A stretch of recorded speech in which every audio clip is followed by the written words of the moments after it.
You can become your own banker. In this episode, I'm going to address the question, how can I become my own banker? This is a very powerful concept that many people have addressed. I'm going to give you a different take on this, so stay with me, put on your seatbelt, you're going to be blown away.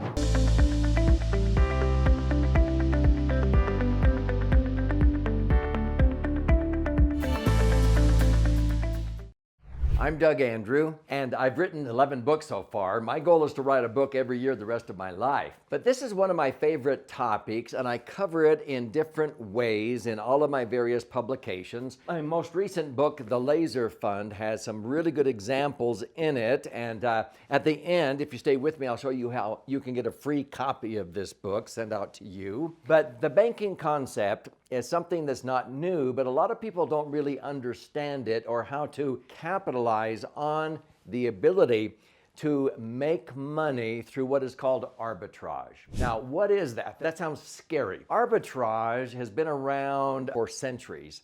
This is where even in the Bible, in the parable of the talents, the master was sort of rebuking the one that buried their talents. You should have at least put your money in the bank with usury and made some interest. Now, when you think about it, that means when you put money into a bank, a credit union, an insurance company, you're actually loaning them your money. So they're paying interest. Now, sometimes people think paying interest is bad. No, banks, credit unions, insurance companies, paying interest is their friend. If they stop paying interest, they would wither up and die because they borrow OPM, other people's money, and they pay 1, 2, 3, 4, 5% interest. Insurance companies, they usually earn on their general account portfolio money they borrow from the public. They might earn 5%. There's periods of time when interest rates are high, like the 1980s, that they were earning 11 and 15%. A good financial institution will pass on most of that. Now, many banks and credit unions in the last 20 years have only paid 1 or 2%. You put money in a savings account and they pay you 1%. On $1 million, that's only $10,000 a year they have to pay out to use your money. What are they doing with your money? Well, they're putting it out into investments. They're loaning it back out again, let's say at 5%. But see, 5% is not just 4% profit.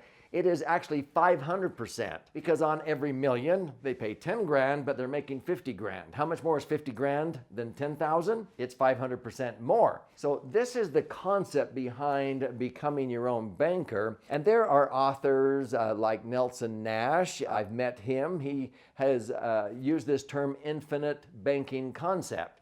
And it's good. Many whole life insurance people talk about the infinite banking concept. So let me simplify it in this episode. And if you like the concept and you understand it, I'm going to show you infinite banking on steroids. Why would you ever settle for this kind of a rate of return when you could have double or triple that rate of return?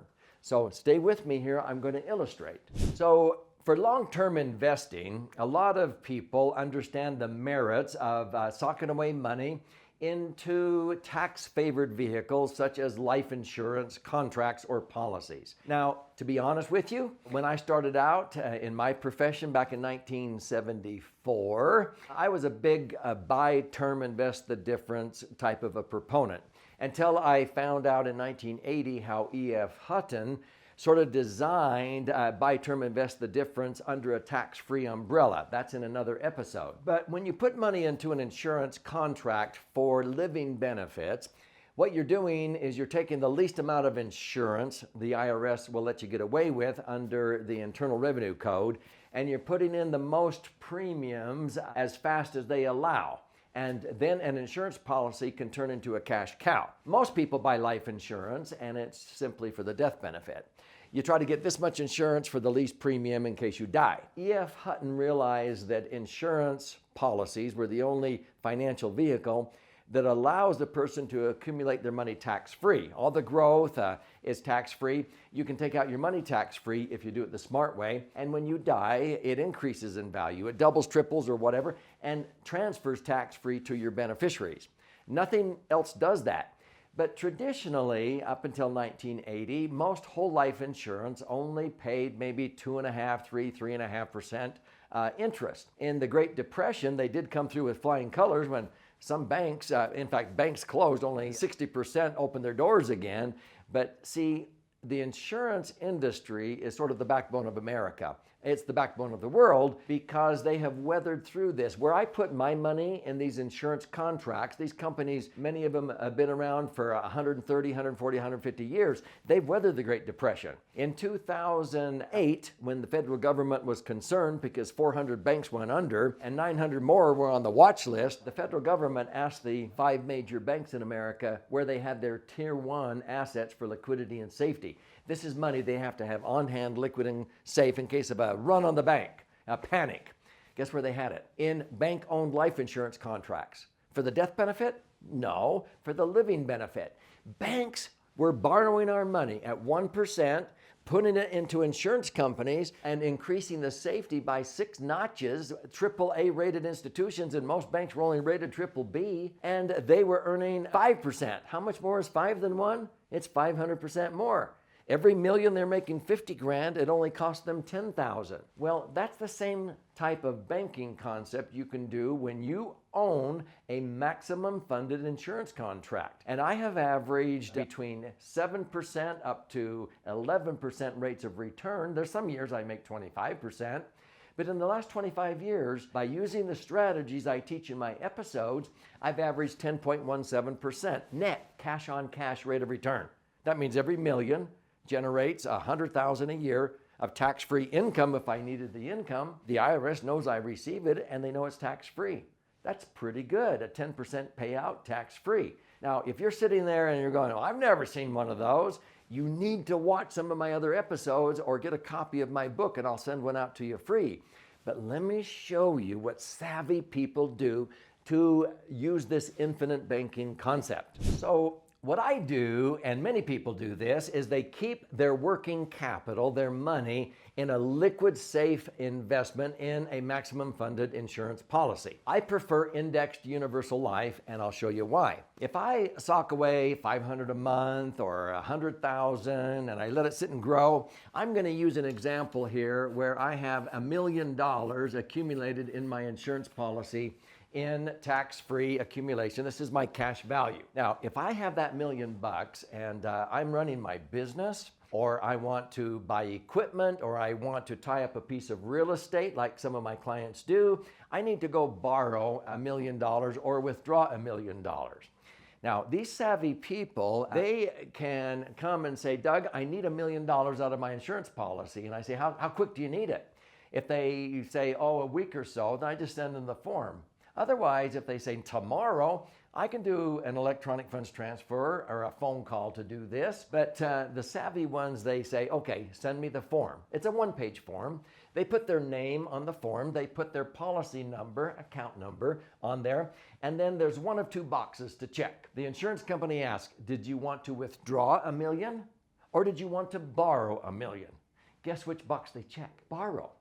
If they withdraw the $1 million, if it's in the insurance policy and let's say that it's earning 10% like I've been earning the last several years, 10% on $1 million is how much? $100,000, okay? If I withdraw $1 million to tie up a piece of real estate and then develop it or build on it or whatever, or to buy equipment for my business, I'm missing out on $100,000. Now, that may be worth it, but I don't need to do that. So the insurance company says, well, you have $1 million in here, that's collateral.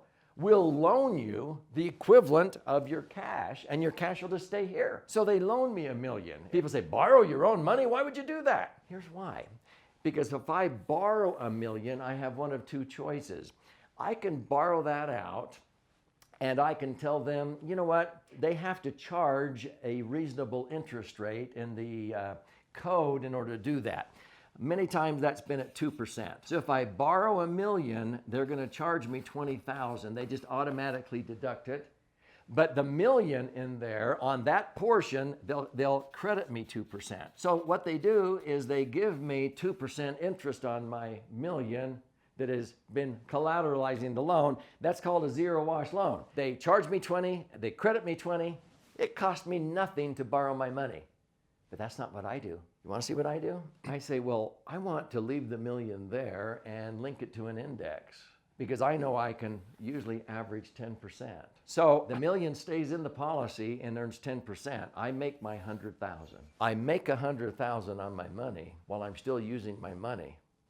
Now, the insurance company, if I do it that way, they will charge me maybe 4 or 5%. They cap it at that. If they charge me 5%, they're charging me $50,000, but they gave me $100,000 that year because that's what I earned by not withdrawing it. They paid me $100,000, they deducted 50.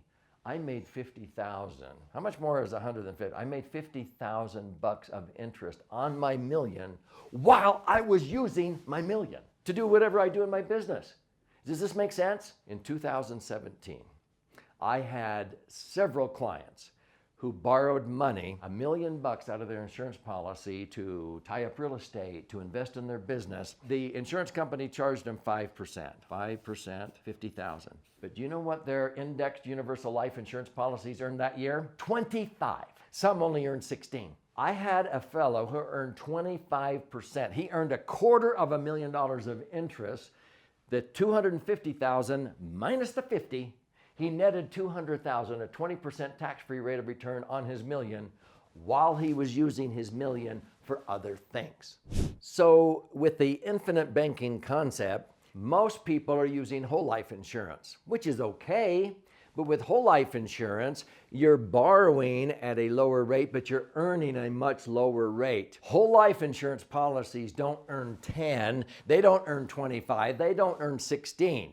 So the infinite banking concept, when you use indexed universal life and you link it to an index, allows you to be able to borrow at 5 and earn 25, like our clients did in 2017. When you use a performance multiplier, there have been times people have borrowed at 5 and earned 55%. That's why the infinite banking, becoming your own banker concept, is like on steroids when you use a maximum funded indexed universal life instead of whole life. Whole life just sort of, oh, that's okay, you're making money, but it's not anywhere close to the arbitrage or the spread you can earn by using an indexed universal life insurance contract.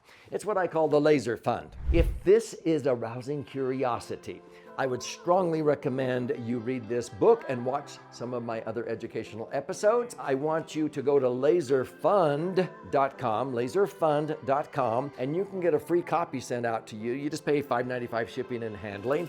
And then there's other options for videos and education. This has 14 chapters, about 200 pages, charts and graphs. This side has actually 62 stories. This is the right brain side, 12 chapters that actually illustrate how people use the laser fund as the dream solution for these kinds of concepts like infinite banking.